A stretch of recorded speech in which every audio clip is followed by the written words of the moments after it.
Well, hey, Canaan, this is Pastor Daniel with your weekly update. Hope all of you are doing well, and we just completed week 2 with reopening, and so far we're just really just happy to see everybody and begin the process of reassimilating back to life as it was before COVID. So we'll just keep at it. So kind of the next phase that we're waiting on to hear from local authorities is when we'll go to the 50% threshold. And I know the state's pushing that for it to be June 15th, but I doubt that we as St. Louis County will be ready by then, but that'll be the next step for us. So until then, please keep utilizing the RSVP function that's a part of this email. That way we can just monitor and you can know when you sign up that we are getting to our maximum capacity in the worship center with overflow there in the gymnasium as well. So just take advantage of that. It's great just to come back and see all your faces again. So just super excited about that. Well, as you know, we've had a tough week in our nation. Last Monday, George Floyd was essentially murdered as he was being arrested, and it's just caused all kinds of issues, as you know, throughout our nation. So just continue to be praying for our nation this week. And in light of that, you know, Jesus said several times, and all through the scriptures, we have this command to love one another as we love ourselves. And so that command is just all throughout. And so I was meditating on 1 Corinthians 13 where Paul defines love, and very familiar passage. You've heard it at weddings, but I just want to briefly break this down and look at one phrase in particular. Love is patient, love is kind, love does not envy, is not boastful, is not conceited, does not act improperly, is not selfish, is not provoked, does not keep a record of wrongs. Love finds no joy in unrighteousness, but rejoices in the truth, bears all things, believes all things, hopes all things, and endures all things. It's a great passage. I encourage you to meditate on it. Just ask yourself, am I loving this way? But one phrase in particular I just want to comment on. It says, love does not keep a record of wrongs. And that phrase is translated differently in different versions. But the concept here in the Greek language is this concept of suspicion. And love is not suspicious. I think we get into trouble as not just, believers, but even as humanity. When we begin to assume the worst of others, that's suspicious. That is not the loving thing to do. We as believers need to be assuming the best of each other until proved otherwise. Yes, we take into account our sin nature, but love is not suspicious. Love does not keep records of those wrongs. So let's practice that in our church family, in our families, in this nation. We need to truly, genuinely love and respect one another.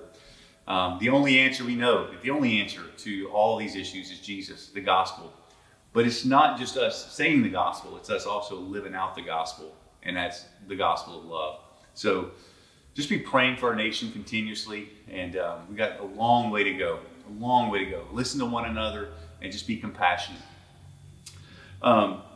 Mentioning prayer, I'm excited that this Wednesday night we do get back to live prayer meetings here on campus. So 6 p.m. right here at the church. Prayer meeting will be live, no longer on Zoom. Also, we did have the business meeting last night where we voted on the proposal to go forward with Victory Christian Academy.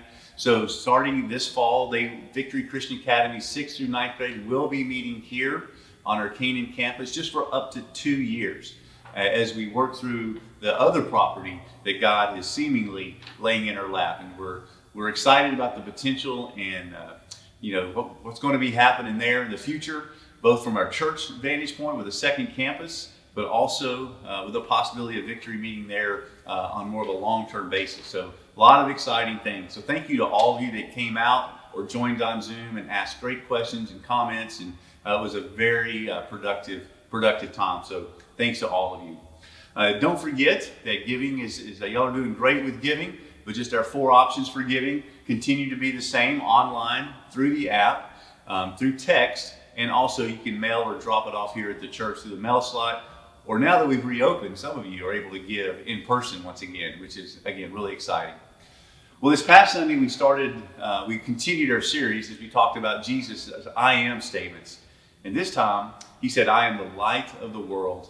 And he chose sovereignly to express that truth about himself right on the heels of the issue with the adulterous woman, where these religious men brought this lady caught in the act of adultery, stood her in the center of everyone to shame her, to humiliate her, and to try to trap Jesus about what does her justice look like.